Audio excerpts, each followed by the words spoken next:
Tomorrow at some point, supposedly, Mrs. Pine said quietly.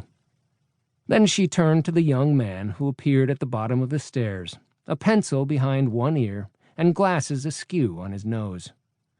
"Drinks on the stove if you're done for the day, Mr. Sybuck."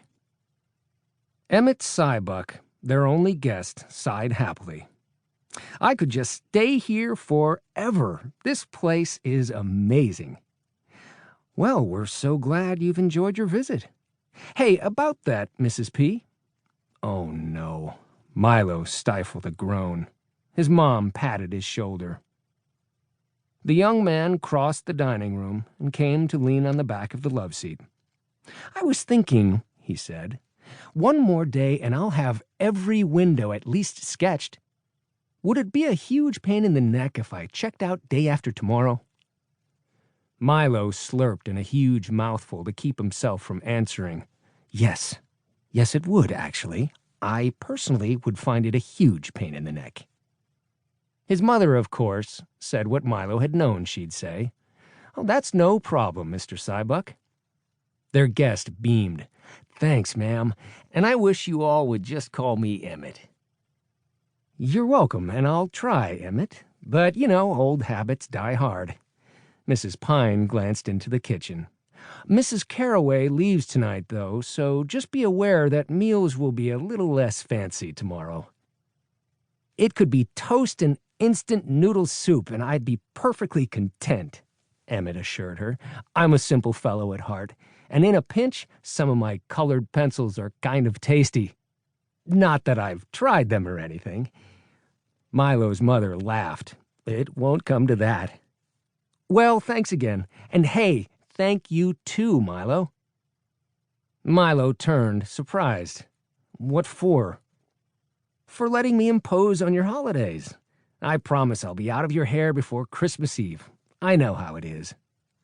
"It's okay," Milo said gruffly. "Well, I appreciate it.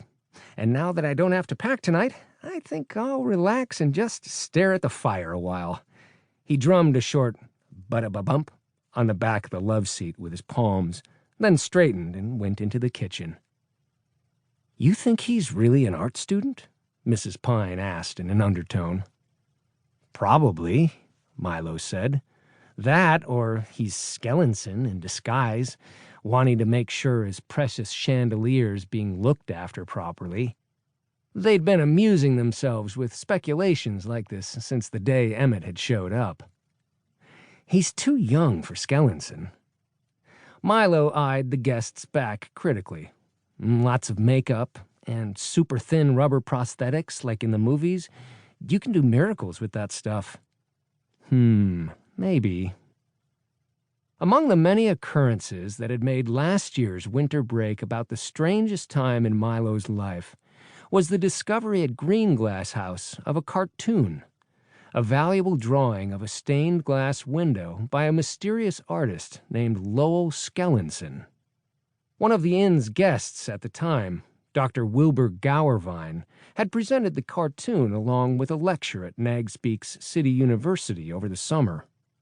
A couple of months after that, Emmett Sybuck, student, artist, and Skellinson fanboy, had turned up toting enough art and photography supplies to open a store, eager to learn more about the house and its collection of stained glass.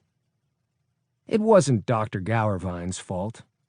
After much discussion with Milo's parents, he'd promised to keep the location of the find between himself and his department chair. Still, when you took into account that not only Dr. Gauerwein, but 5 other guests had made their way to the inn last December by following different bits of the house's history to its doorstep, maybe the only surprising thing was that more curiosity seekers hadn't worked out where the mysterious Skellinson artwork had come from. Not that the Pines had admitted to anything when Emmett had turned up, other than to confirm that, yes, they had also attended the lecture, and yes, they suspected that the chandelier over the dining room table was a piece of Skellinson glass. But that had been enough for Emmett. The guy acted like a kid on Christmas morning, every single day, and he'd been here a week already.